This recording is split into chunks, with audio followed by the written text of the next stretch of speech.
मुर्दाबाद मुर्दाबाद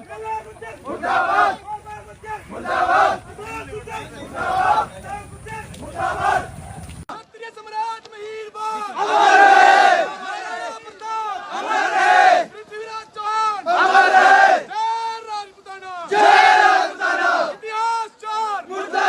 इतिहास चोर मुर्दाबाद कोरपाल गुज्जर मुर्दाबाद बीजेपी सरकार मुर्दाबाद राजपूत एकता जिंदाबाद।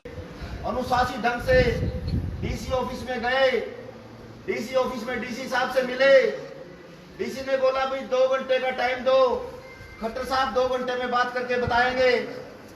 2 घंटे बाद फिर डीसी से मिले। डीसी ने बोला खट्टर साहब के आदेश है, इनको लठ मारो, लाठियां मान दो, आपने जो करना करो इनके साथ, सबके साथ। मेरे प्यारे भाइयों, हमारी वहां इतनी गंदी दुर्दशा हुई, हमारे जो बुजुर्ग थे, बुजुर्गों को भी लठ मारे गए। मैं आपको एक बात बताना चाहता हूं, अगर हम तार के नीचे से पाकिस्तान में भी चले जाएंगे ना और हाथ ऐसे ऊपर कर लेंगे तो पाकिस्तान आर्मी भी हमें नहीं मारेगी, वो पकड़ेगी, हमें बैठ के बैठाएगी, पानी पिलाएगी। हमारे यहाँ साथियों के साथ जिन साथियों ने ऐसे हाथ ऊपर कर लिए उनको भी लाठियों से बांधा गया। मेरे प्यारे भाइयों, बहुत दयनीय स्थिति हुई है। आप लोग तो गांव में अपने गांव से भी गए होंगे, कोई उनको पता होगा सारा। और ये दयनीय स्थिति क्यों हुई है इसका आप सबको पता है। हमारी बिरादरी के जो लोग ऊपर बैठे हैं भारतीय जनता पार्टी में, जिनको हमने वोट दी, सपोर्ट दी और बड़े बड़े ऊंचे ऊंचे पदों पर पहुंचाया, उन्होंने भाई हमारी कोई बात नहीं रखी मुख्यमंत्री के सामने।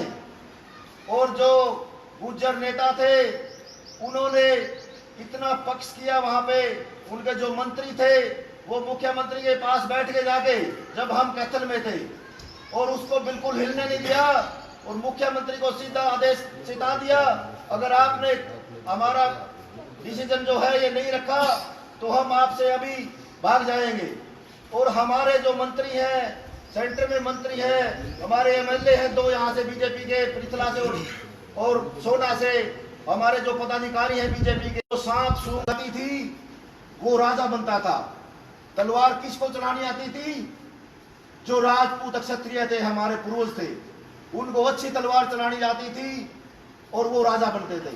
अगर इनके राजा थे, इन्होंने राजा बनना था, ये जो दूसरी बिरादरी है, तो ये पहले 1947 से पहले क्यों नहीं राजा बने? ये क्योंकि किसी में दम ही नहीं था। दम था तो हमारी तलवारों में दम था, हमारे पूर्वजों में दम था। हमारी माताएं 14, 15, 16 साल के बच्चों को टीके लगाकर भेज देती थी, जा बेटा युद्ध में चला जा लड़ने, और वो वहां जाकर मर जाते थे। इतनी दलेर कौम कोई नहीं है मेरे साथियों। तुमने बहुत दलेर कौम में जन्म लिया है मेरे साथियों, अपने खून को समझो। 1947 के बाद क्या हुआ? यहाँ पर राजतंत्र आ गया। पहले राजा तलवार की नोक से राजा बनते थे। 1947 के बाद वोट ने उसकी जगह ले ली, वोट से राजा बनने लगे। 1947 में जो दूसरी बिरादरी थी, जितनी भी मास कोई भी है, उन लोगों ने सबने अपने अपने झंडे बनाए और राज हमेशा झंडे का ही होता था। 1947 से पहले क्षत्रिय समाज, हम राजपूत क्षत्रिय थे, हमारी सेना में सारी जाति के लोग होते थे जो हमारे लिए लड़ते थे। लेकिन जब हम जीतते थे तो जो किला हम जीतते थे उस किले पर झंडा किसका लगता था?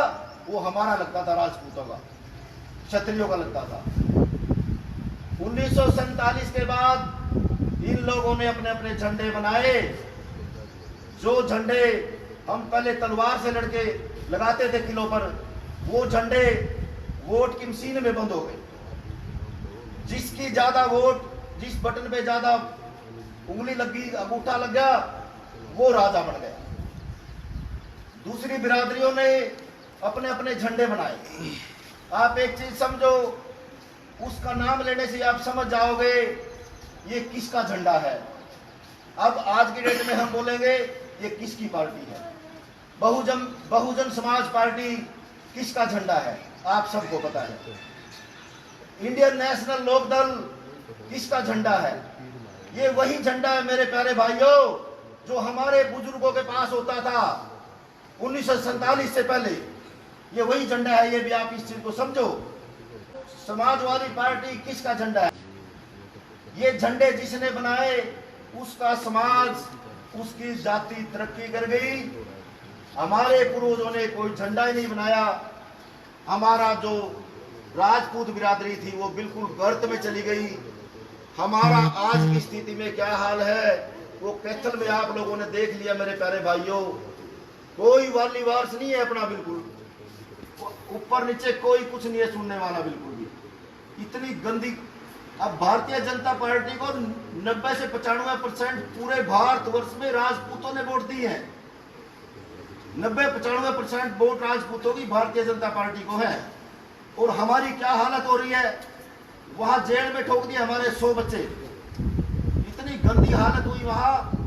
अगर आप इस चीज को नहीं समझेंगे मेरे प्यारे साथियों, आने वाले टाइम में इतनी गंदी दुर्दशा हो जाएगी इस बिरादरी की, आप मतलब सोच भी नहीं सकते, उससे ज्यादा गंदी दुर्दशा हो जाएगी। जिस समाज ने जो अपना झंडा बनाया उसने अब अपने अधिकारों को सुरक्षित किया। तो मेरे भाइयों, आप सब भाइयों को यही बताना चाहता हूं, संगठित हो जाओ। वो लोग संगठित हैं, अपने समाज का, अपने बच्चों का भविष्य सुरक्षित कर रहे हैं।